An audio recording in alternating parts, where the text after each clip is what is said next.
नमस्कार दोस्तों, स्वागत है आपका हमारे चैनल पर जीडीएस पर। आज हम देखने वाले हैं टाइम डिपॉजिट। ठीक है, टाइम डिपॉजिट यानी जो बीपीएम जो निकालते हैं, फिक्स डिपॉजिट जो अकाउंट में बीओ में, तो उनको कमीशन किस तरह मिलता है, उसके लिए क्या करना पड़ता है, कौन से फॉर्म भरने पड़ते हैं और रेट ऑफ इंटरेस्ट क्या चल रहा है करेंटली। ठीक है, तो सबसे पहले जान लेते हैं कि टाइम डिपॉजिट होता क्या है। ठीक है, तो टाइम डिपॉजिट ये एक प्रकार का मतलब एक टाइप का फिक्स डिपॉजिट ही है, जैसे कि फिक्स डिपॉजिट। ठीक है, जैसे कि बैंक में निकालते हो आप। ठीक है, बैंक में निकालते हो फिक्स डिपॉजिट, वैसे ही पोस्ट ऑफिस में होता है टीडी यानी टाइम डिपॉजिट। इसको टीडी क्यों कहा जाता है? क्योंकि ये स्पेसिफिक टाइम ड्यूरेशन के लिए होता है। ठीक है, अगर आपको मतलब टाइम डिपॉजिट में आप 1 साल का निकाल सकते हो। ठीक है, 2 साल के लिए डाल सकते हो अपने पैसे फिक्स डिपॉजिट में, 3 साल के लिए डाल सकते हो और 5 साल के लिए डाल सकते हो।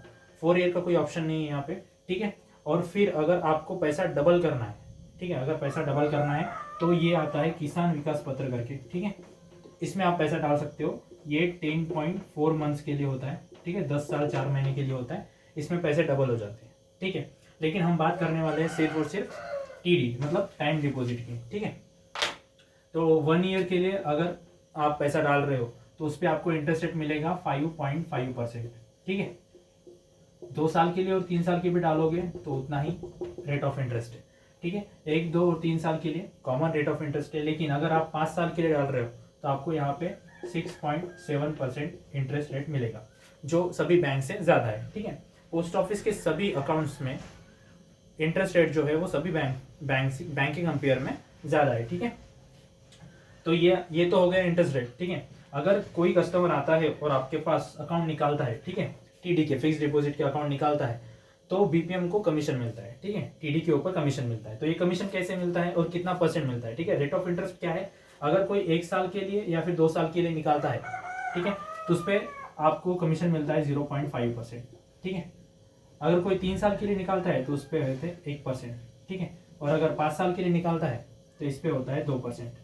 ठीक है, मतलब किसी ने 1 लाख का टीडी किया समझ लो। ठीक है, 5 साल के लिए 1 लाख का टीडी किया 5 साल के लिए, तो 2% के हिसाब से उसको कितना मिलेगा? 2,000 रुपये। ठीक है, 2% के हिसाब से। अगर 3 साल के लिए डाला 1 साल तो 1,000 रुपये। ठीक है, और 0.5 किया मतलब 1 साल के लिए या फिर 2 साल के लिए डाला तो फिर 500 रुपये।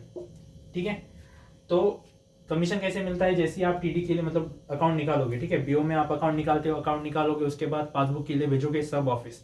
जब पासबुक बन के आ जाएगा तो एक फॉर्मेट ही आता है, मैं यहाँ पे डिस्प्ले कर दूंगा, या फिर आपको एसओ में मिल जाएगा। ठीक है, तो उस फॉर्मेट फिलअप करना है, उसके 4 कॉपीज बनाने हैं और एसपीएम को सबमिट कर देना है। ठीक है, एसपीएम देखेगा, वेरीफाई करेगा और आपको सैंक्शन करके दे देगा, पैसे आपको एसओ से ले लेना है। ठीक है, थैंक यू सो मच।